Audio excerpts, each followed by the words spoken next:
On August 17th, Google is changing how target ROAS works for campaigns that are limited by budget.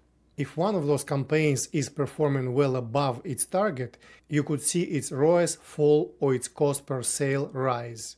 Right now, that campaign may be giving you a much better return than the target you entered. After the 17th, it stops. Same budget, fewer sales. Finding those campaigns takes about 10 minutes. Deciding what to change and giving the campaign time to respond takes longer. So this is something to review now, not in the middle of August. For this change to hurt you, 3 things need to be true at once. They use target ROAS or target CPA, they are limited by budget, and they are currently performing better than the target. If that doesn't sound like your setup, you're safe.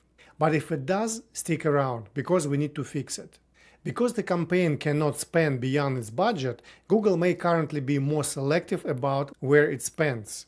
You entered a 100% target, but the campaign is producing 350%. In other words, it's giving you a better return than the target you asked for. On August 17th, that stops. Google is going to bid for the target you set instead of beating it, so that 350 drifts back down towards 200. Your budget is still kept at the same number, so the only way to get there is to enter more expensive auction and buy fewer conversions at a higher price.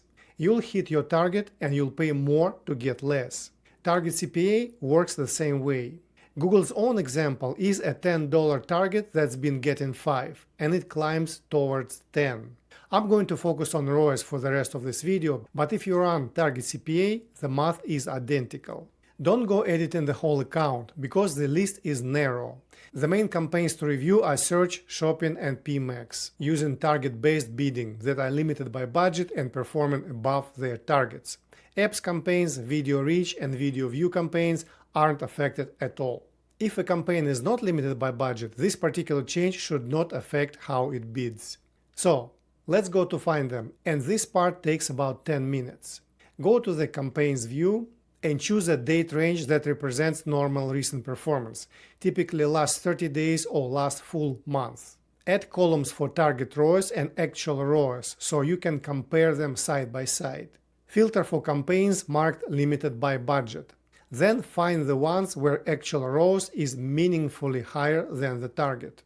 Google has also started rolling out a bid target adjustment tool. If you see it in your account, it can help identify affected campaigns and compare recent performance with the current target. If the list is long, start with the campaign spending the most money. A small target gap on a high spend campaign may matter more than a large gap on a campaign that barely spends. Also consider profit and how important each campaign is to the business. Now you have one main question for each campaign. Is the performance you are getting now the level the business actually needs? If it is, if that 350% ROAS is the profitability you depend on, then move your target up toward it before August 17th. But don't jump from 200 straight to 350. In my accounts, I may still face a large adjustment when I want to watch how spend and sales respond. I then wait 1 or 2 conversion cycles before judging the result. Several adjustments with enough time to evaluate each one can take a few weeks. That's why I would review these campaigns now. You want time to see how they respond before the August 17th rollout. If you are fine with the target you set and the over-delivery was just a bonus, then raise the budget instead. Google says you'll get smoother scaling at your target after this change, so more budget should turn into more conversions at that same target. You can also leave the campaign unchanged. That may be reasonable if the current target already matches the business goal. Just understand that performance may move closer to the target after August 17th, so monitor the campaign instead of assuming the current overperformance will continue. There may also be a second-order effect, although it's not something Google has confirmed. Grow My Ads argued that if many budget-limited campaigns begin entering more auctions at lower efficiency, competition could increase in some markets and put upward pressure on CPCs.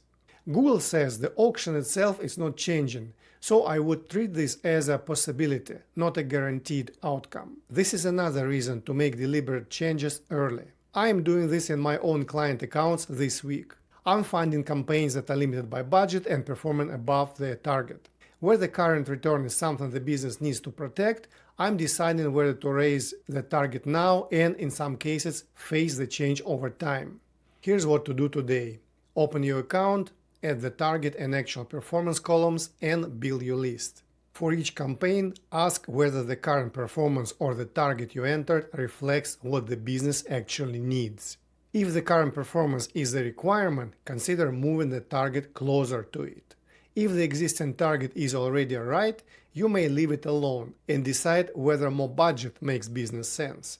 What you don't want is to make that call by default and let August 17th decide for you. The first review can take about 10 minutes. Doing it now gives you time to make a decision, watch the result, and avoid reacting in the middle of the rollout. So, open your account and check how many campaigns are limited by budget and performing above their target right now.